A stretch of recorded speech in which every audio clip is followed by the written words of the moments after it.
अनवारुल हक काकड़ पाकिस्तान के 8वें निगरान वज़ीर आज़म बन गए। अनवारुल हक काकड़ को सिक्योरिटी प्रोटोकॉल दे दिया गया। निगरान वज़ीर आज़म अनवारुल हक काकड़ की तकरीब अलबरदारी 14 अगस्त को होगी। सदर ममलिकत डॉक्टर आरिफ अलवी अनवारुल हक काकड़ से निगरान वज़ीर आज़म के ओहदे का हल्फ लेंगे। वज़ीर आज़म शहबाज शरीफ ने अपोजिशन लीडर राजा रियाज की मुशावरत से अनवारुल हक काकड़ के नाम पर इत्तेफाक किया था, जिसके मुश्तरका एडवाइस सदर ममलिकत को भिजवाई गई थी।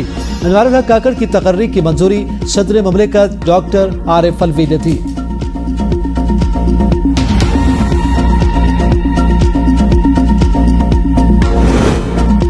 निगरान वज़ीर आज़म के तकर्रुर के बाद शहबाज शरीफ ने वज़ीर आज़म हाउस खाली कर दिया। शहबाज शरीफ अपना जाती सामान लाहौर साथ ले गए।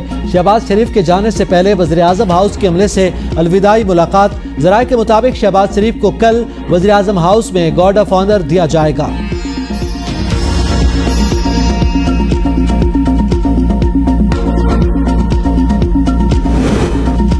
आखिरी सूबाई असेंबली भी तहलील। गवर्नर बलूचिस्तान ने समरी पर दस्तखत कर दिए। वज़ीर आला ने बलूचिस्तान असेंबली तहलील की समरी गवर्नर को भिजवाई थी। बलूचिस्तान के निगरान वज़ीर आला के हवाले से ताहाल फैसला नहीं हो सका।